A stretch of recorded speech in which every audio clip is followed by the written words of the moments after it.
Welcome back to Care to CEO, the podcast for underdogs, building real businesses in care.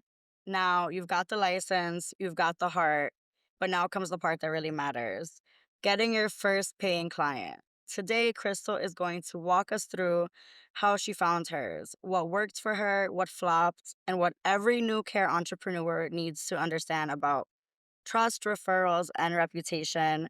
This episode is where we're talking about how to turn dreams into dollars. Hey, Crystal.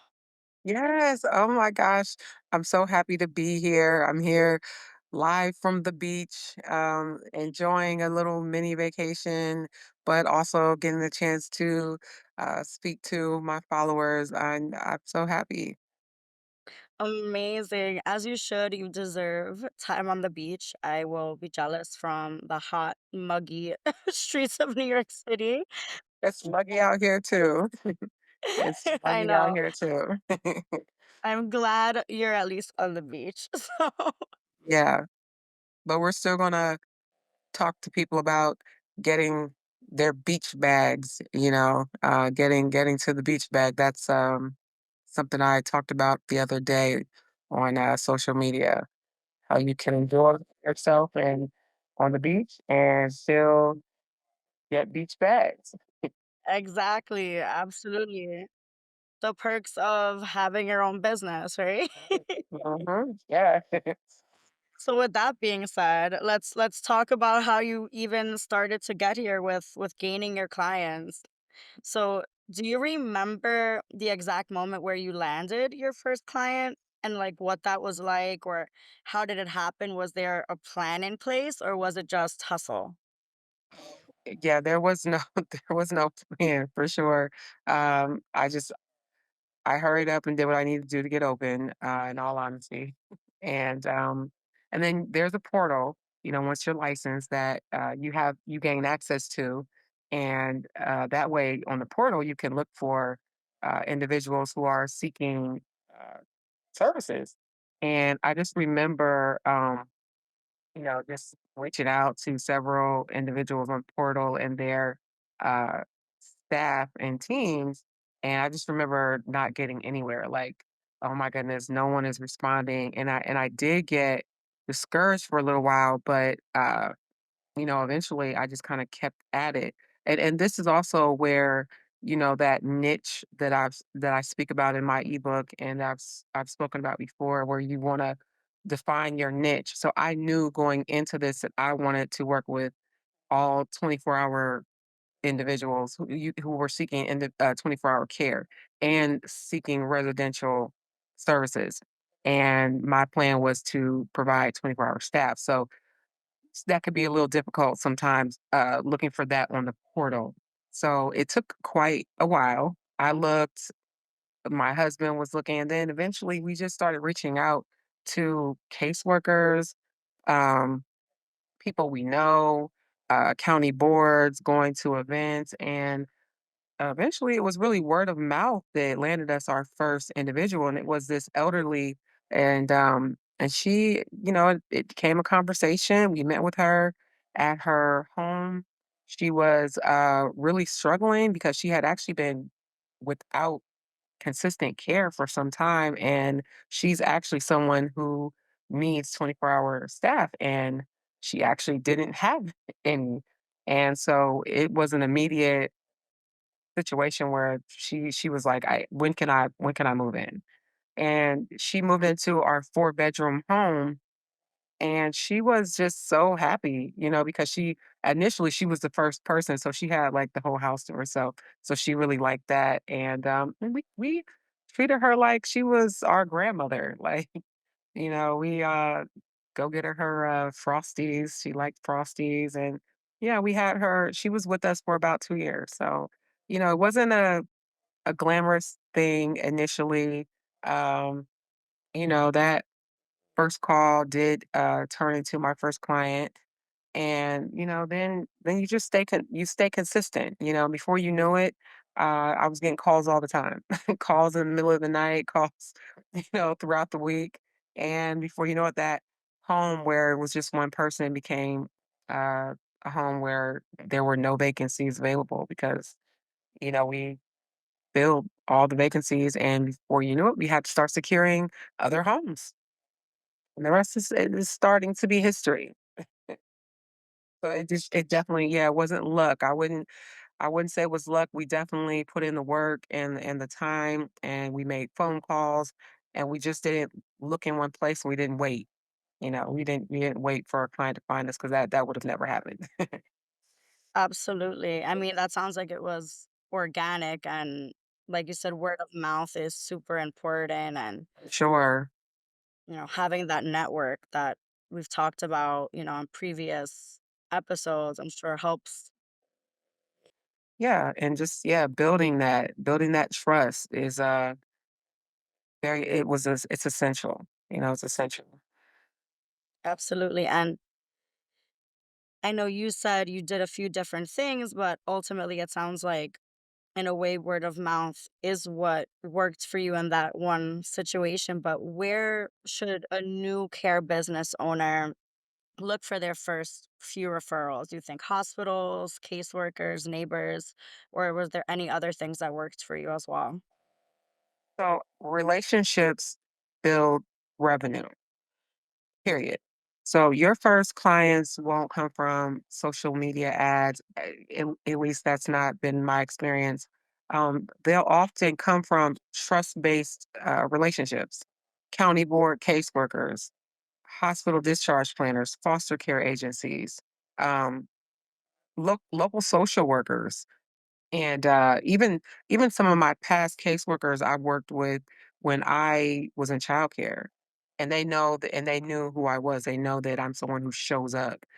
So I would say even other agency owners or people that in the field, because just like when I had my own childcare uh, business, the childcare other childcare owners, when they were not able to take on new families, they may call me or someone else. So it was very similar to this field, whereas some agencies may not be able to accommodate someone that was referred to them, especially depending on what kind of care they provide, and they pass my information along. So the bottom line is consistency is very essential in whatever you do, and it's near impossible, not to get results as long as you're consistent.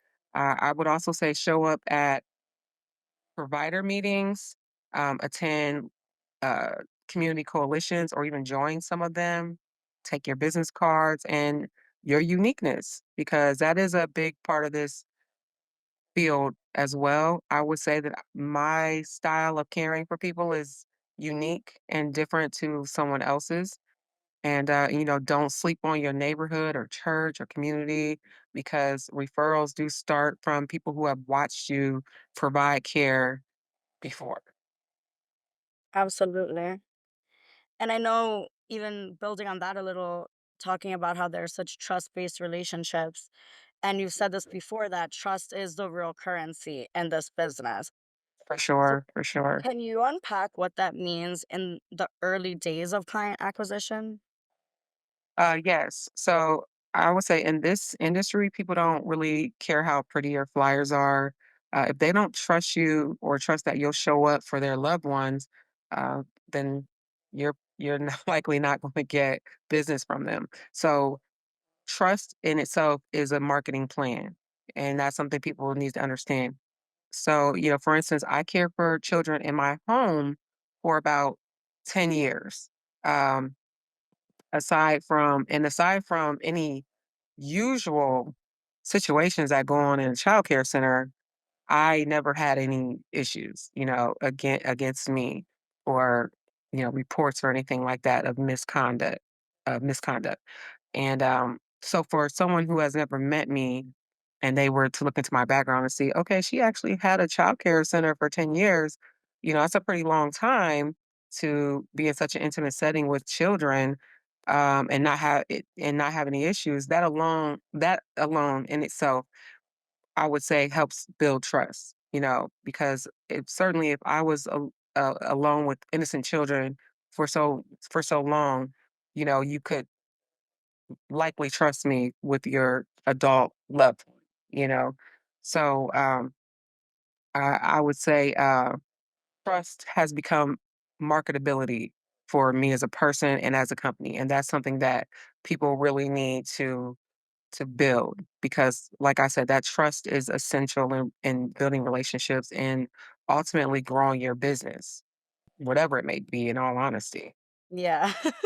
I mean, yeah, especially now, everyone goes online and looks up reviews for just about everything. So, especially in such a, personal and important industry, that makes, complete sense. yeah. I wanted to also point out that uh, it's important to do what you say you're going to do, follow through, and be honest about what you can handle because yeah, in my earlier stages, you just wanted a client. And so, oh my goodness, we have taken on some, wow, that's all I can say. We've taken on some pretty difficult situations.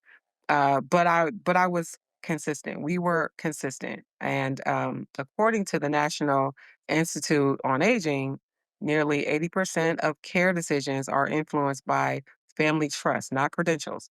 So you need to build those relationships like your business depends on it because it actually does. Yeah. No, that makes complete sense. And I know even when my grandpa had to get a caregiver where I was no longer equipped and we were looking at different options and homes and one place had, different reviews than another, but ultimately I went with who I just felt the best with, who I felt I could trust when I'm not there. How is he going to be taken care of behind, closed doors? So that trust is so, so important. And like you said, you took on a lot of difficult clients, and difficult Right. situations in the beginning. But when you think back to the earlier days, what is something that stands out as the biggest mistake you made when trying to get your first clients? And is there something you wish someone had told you then? I wish that I would have spent the time to build or create better systems for myself, um, onboarding processes. But I didn't know what I didn't know at the time, and I was building everything from scratch. But then you pay for it later because then you have to go back and build it anyway. So I wish I would have taken that time. And honestly, I don't think it's that I didn't know that it was necessary. I just initially didn't really know where to start. But, the great thing is, like I said, as long as you're consistent, I knew what I needed. So as time went on, I started researching and finding what I need and what works best for me and my company. And, now we have a system and things change all the time. So you never know. We may have to, revamp that system or try something better. But the bottom line is I'm open to learning and to being consistent. So as of now, I think that things have finally started to smooth out over the past 4 years. And I would encourage anyone to just be consistent, show up, be open to learning. And of course, I always say this, get mentorship because I didn't have it initially, but once I got mentorship, then it was like, oh, I can give you 3 systems right now that'll probably work for you. I can connect you to a staffing agency. You're having problems with staff, like it just, so much easier working with someone who's already been there. So life definitely got easier once I sought out, mentorship. Absolutely, having that, those resources to be able to help with those foundational moments. Because, like you said, if you don't build it in the beginning, you're gonna have to go back and rebuild it. But it's so understandable when you don't know the direction in which things are gonna go. It's hard to prepare for something that you're not sure what you're gonna need. So that's definitely, I think, common. Just myself from having worked in startups, I remember working in a few different tech startups where we'd have to go and revamp the platform or go and revamp all the way you maintain client information, and it is difficult. It's very, very difficult. So and it's time consuming. So yeah, that's It is, and I've had to do it a couple times. So every time I thought, "Okay, I think we got it." We didn't quite have it, but that's okay. We went back to drawing board. So yeah, and that's why I say if I would have probably found mentorship initially, the right mentorship, I it would have saved a lot of headache. But that's okay. That's why I'm here now. You live and you learn, and that's why I'm here to help other people, uh, make it smoother, make it a much more smoother transition. absolutely. And let's say someone who is listening may have just opened their first group home or their first foster care business. What's one thing that they should do this week to get in front of prospective clients?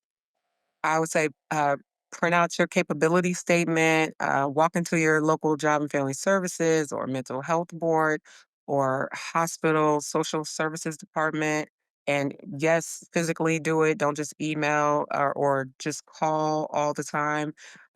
You want to be able to make eye contact, shake hands. I always say let people feel your energy and your intention because that's much different than an email or or inboxing someone or messaging even. Let them see your face and I guess feel your warmth and your presence. And because I didn't realize how important. Another thing is I didn't realize how important a website was at first, or some sort of landing page or something of that nature. I thought, oh, that's something that we can do later. I don't think it's a big deal in this setting.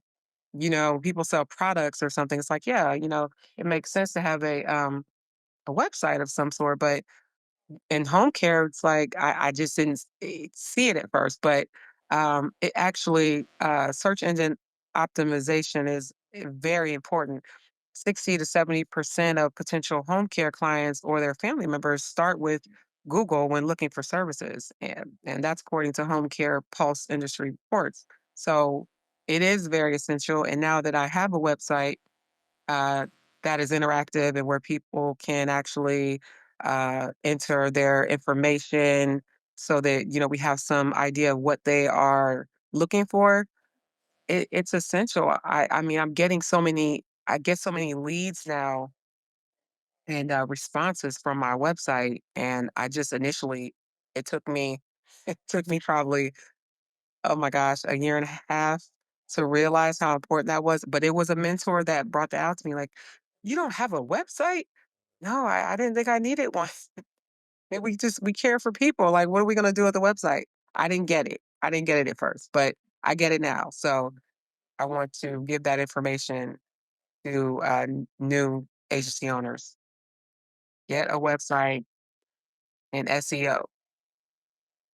Yeah. So without originally having a website, how were you I know you mentioned going in person and that's one of the things you recommend, but without the website, when you were connecting with your prospective clients, were you just giving them your phone number, email, like you mentioned how important systems are, and I guess that's also including how important a website is. So prior to having that website set up, how were you, I guess, connecting with clients? Oh, yeah, mostly emails and actual just calling. I did a lot of calling. I actually almost set my home up like a call center. So it'd be like me, my husband, and my oldest daughter and her husband, and we just be like on our phones, like, okay, I called this county, I called that county.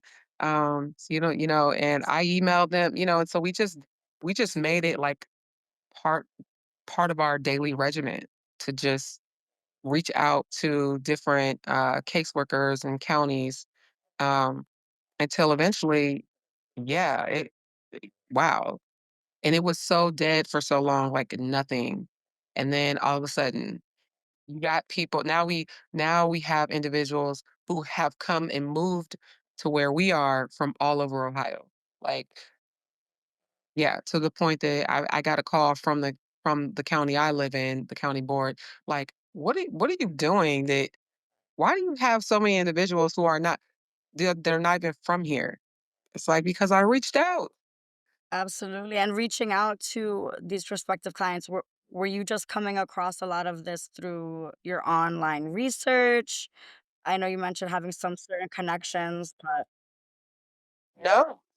So I know every county has or every city has some sort of county MRDD board, that serves individuals with intellectual developmental disabilities.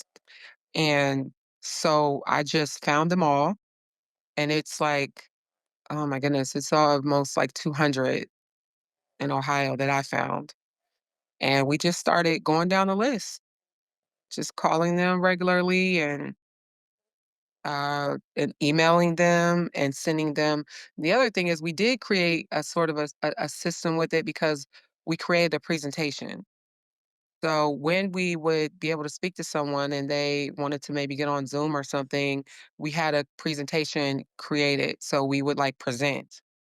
So it was like, oh, okay. And then in the presentation we made sure that we highlighted some of our attractions. We live in Hall of Fame City, so we have the Hall of Fame. We have things that they can do if they decide to move here. You know what I mean? So there are things that they can do. absolutely, yeah, that's a very good, like, vertical, I think, to even, think about in that sense. And even though you may have not had a full-blown plan, you were still prepared with what you were prepared with if you did get that connection. So I think that that's also a big part of it too. Yeah. So and we are like part we almost also present ourselves as real estate agents, you would think. I'm not a licensed real estate agent or anything, but the way we have to do showings of the homes when we have potential individuals and we make sure the homes are usually they're already furnished and everything. So that's I feel like is something that was very attractive to potential clients because they're like, oh, so we don't have to get a bed, we don't have to get uh furniture. Like, no, you don't have to get a TV. I made sure that the homes had all the at least the essential items that you would need to move in. So it made it very difficult to just walk away and say, "Oh, I'm gonna go somewhere where we have to get everything." So yeah, that's part of it. Eliminates a whole lot of stress, especially if, yeah, Right. You want to solve a problem. And as I was, doing this over the years, I saw that, oh my goodness, I usually get called in the middle of the night for someone. It's usually an emergency that happen. And it's like where they come with nothing half the time. They may have a trash bag full of their stuff, and that's their whole life. So it's like, okay, let's solve this problem because so many times I had to like, oh my goodness, get everything all at once. And so I said, okay, we're going to stop having to do that. yeah, that's a lot. And especially if it's dealing with families and people that have different disabilities and now older people or even children with that previously had issues. So that's also just another layer making things difficult that you're eliminating by having that prepared. So moving is already hard. I'm in the process of moving. It's difficult. So, especially with those that are having hardships and things like that, I can see that being a super attractive selling point in a way for them to, like you said, solving a problem. Right.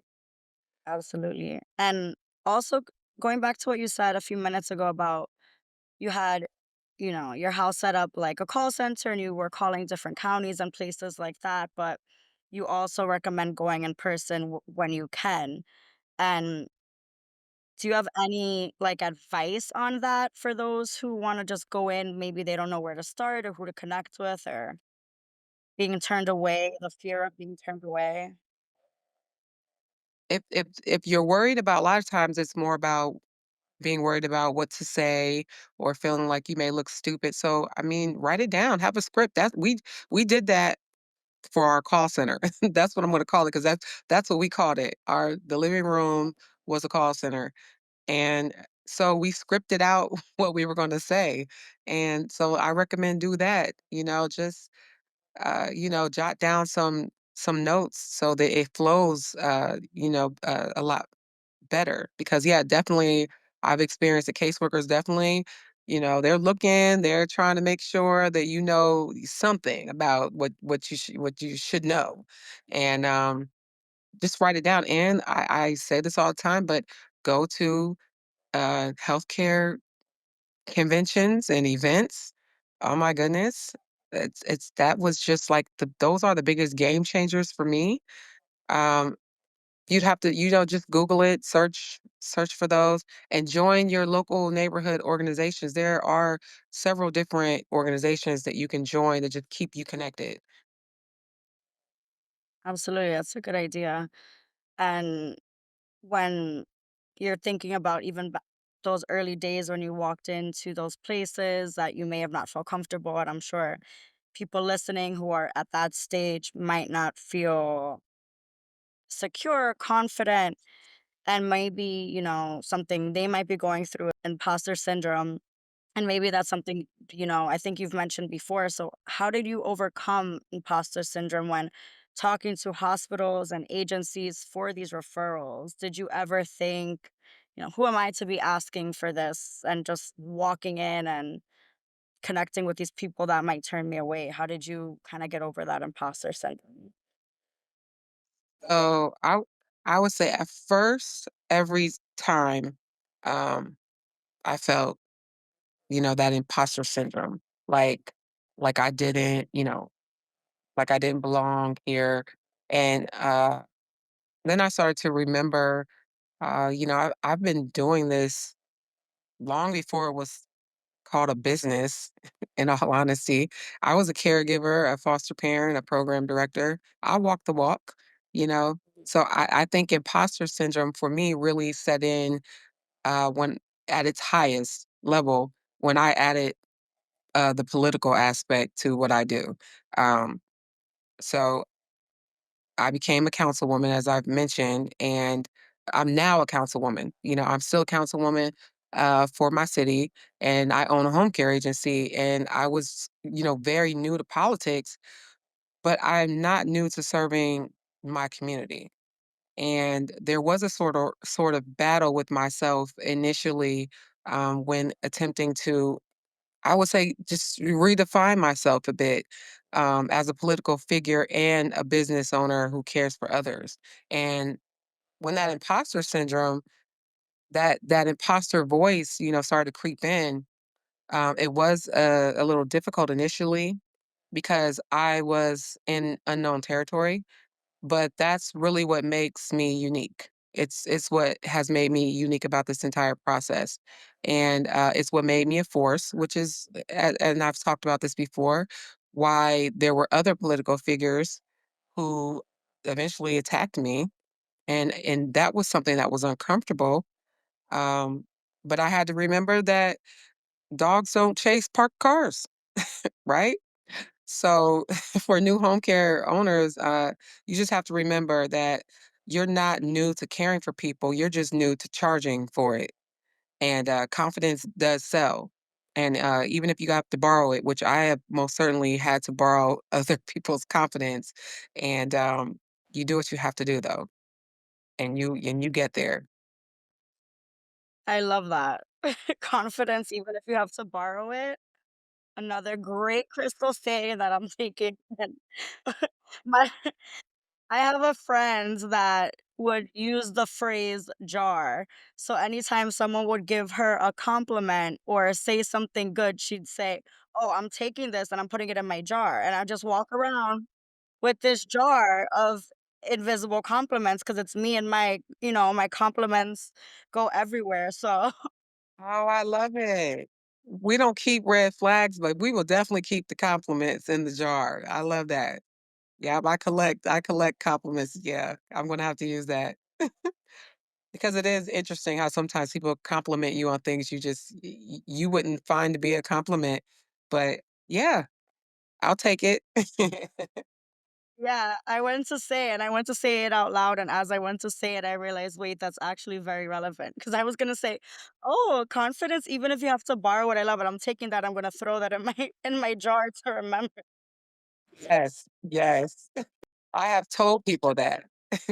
I have been around people and I told them, I said, "Oh my goodness, I am gonna borrow your confidence right now." And most of the time, these are people who want to see you win. They're like, "Go ahead, do it. You know what? Take a nice chunk of it." I'm like, "Thank you." Absolutely. No, that's such a good one. Such a good one. And like you said, I mean, you're definitely a force. So you're someone who, like you said, councilwoman, you've done all these things. You show up at events, city meetings, in your community. But how did being visible really help you grow your client base to what it's become, even before social media, even before you're going back to the website, before social media took off? How did you think being visible helped you? So I admit that I was really shy at first. I mean, I am a person who is typically pretty private, and I don't want to really put myself out there. I didn't want to at first, and I don't think it was because I lacked confidence in the care I was providing. I just think I kept telling myself like, "Yeah, you have a business now, but you're not quite ready." It was that some of that imposter syndrome showing up. You're not ready yet. Just do the work right now. I don't think you need to really put yourself out there publicly. And actually, what happened is it was due to the good work that we were providing that uh, myself, my husband, my team that we were doing that really caught the eye of caseworkers, county boards, and that attention just started to give me even more confidence. And uh, they started referring me to other families and to individuals who needed help, and or that I've even worked with in the past. And before you know it, the information was being shared about me, and I really didn't even know. I was too busy just doing what I needed to do. Um, but then next thing you're getting the kind of phone calls you can't ignore because these are potential clients. And like I said earlier, that trust just started to build equity. And next thing contracts are coming up, placements. Um, that people need last minute. And I'm really starting to my niche started to become more defined because like I said, yes, we provide 24-hour care, but unlike a lot of other individuals, we also have an absolute like turnkey situation. So if you come because you need what our services and you decide to contract with us, you're gonna be moving in to a home that already has everything that it needs. We take a lot of the hard work away from people. And I'll also say that I don't think that a lot of the people who refer me, caseworkers, some other people necessarily even like me. But my work speaks for itself. So you can't ignore me. You can't ignore my work. You can't ignore the abilities that we have, and you can't ignore our outcomes. So you have to call me anyway when other people can't do the job or other companies can't do the job. I've had to get calls anyway. So that gives you a little bit of a confidence boost in itself. Like you can't ignore me because I'm here. I'm here and I can do the work and my track record shows it. So we don't have to be besties, but hey, I'm the person for the job. I'm the person. Yeah. Exactly, yeah. Sometimes that's what business comes down to, but that's even I feel like listening to you say that is empowering because that's confidence and that is why you are such a force because if you're worried about people liking you and you worry about all these things, it's going to keep you stagnant. It's not going to allow you to go full force and continue to find that progress if everything, if you worry about every single variable, just have that confidence and push forward. Yeah, you really can't. And I've learned because this is something that I've disciplined myself to do is move even when I'm not confident. I mean, I was not confident through I feel like 90% of the past 4 years, but I just moved anyway. I was like, "You know what? But doesn't matter. I'm totally not confident about this, but I'm gonna do it. I'm gonna do it because I made a promise to myself. There's a purpose that I am serving, and I have to. So, scared or not, here we go. And that's really what I encourage uh, others to do. For sure, yeah, and I think that's great advice. Even that's what they say, sometimes you have to fake it till you make it in a way. You have to even if it's the confidence that you have to fake. You could have all the skills, like the genuineness and the desire to help people and all those skills, but if the confidence is not there or there's certain things that, you need to make it, that's the fake it till you make it thing. Come off confident even if you're not feeling confident. Absolutely, absolutely. And sometimes I would say, like, dress. It starts also just with how you leave the house as well. That really helps for me. People are always like, "Why are you at the grocery store like in a blazer?" Because it helps. It helps me just walk into those shoes, just be that force that you know you already are. For sure. I mean, that's another like I don't want to say like catchy, common phrase, but they say dress like the role you want, not the role you have. Exactly, exactly, and so that's what I did. That's what I did. Like, I'll even give another example of that. So I started just really just dressing in business attire, you know what I mean? Like, all the time, like, I mean business, and, oh my gosh, that got me definitely some side eyes, like, "Who does she think she is?"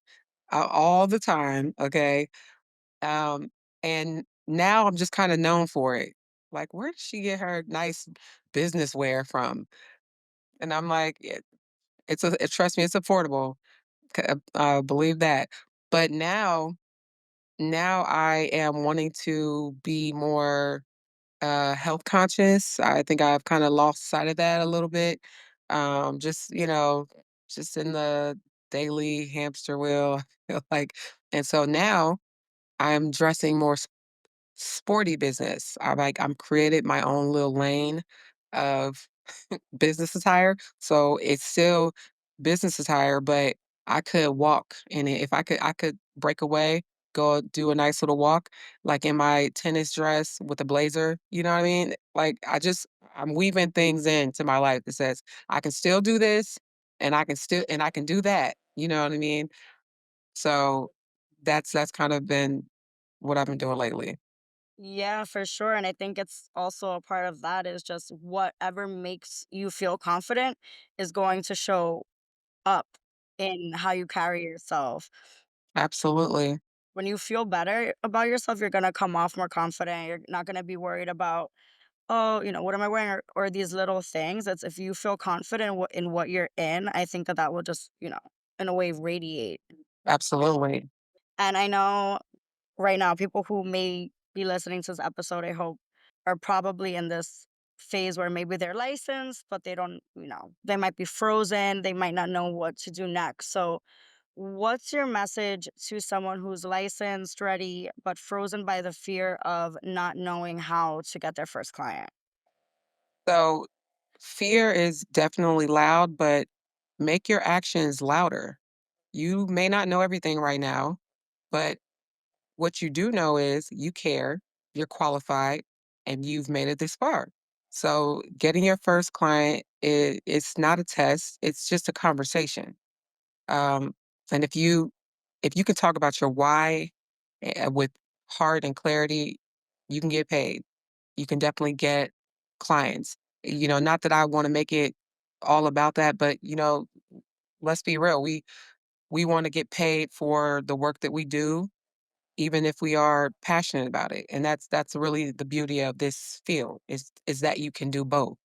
So, licenses don't bring income, initiatives do. For me, everything is about action. I'm actually I've known for being pretty quiet, believe it or not. Like even on council, I'm just known as they think I'm really shy and that I'm just really quiet, but I'm not. I'm just really an action-based person. I do not do a lot of talking because to me, um, your action is the thing that people remembers. That people remember. And so I also take that same attitude with other people. When get around people that do a lot of talking, it's like, okay, is there going to be some action behind it? You know what I mean? So I'm just an action person. That's what I, encourage everyone else to do is act. Don't talk. Don't talk about it, be about it. That goes back. Actions speak louder than words. There are all these common sayings that have lasted a million years because they're true. They are relevant in, like, every aspect of life still. They're still relevant. Don't talk about it, be about it. That's the last the last thing I'm to say for the day. Less talking, less talking. But yes, everyone listening who's licensed, ready, do not be frozen by that fear. Crystal, thank you for this conversation. We're gonna let you get back to the beach. But uh, this is the episode that really every future business owner needed to hear. So thanks as always for really lending us your knowledge in in that way. But everyone licenses don't pay the bills like Crystal said, clients do. And as she just showed us, getting your first client isn't about being perfect. It's about being present, prepared, and persistent. And if you know someone who's licensed and stuck, send them this. And if that someone is you, know that you got this. And we will see you next time on the next episode of Care to CEO. Yay. And as always, it was a pleasure. Follow me at caretoceo.com. If you would like to book a call with me or services, you can do so at ft.crystalsmith.online. And I'll see you next time. Awesome. Thanks. Talk to you later.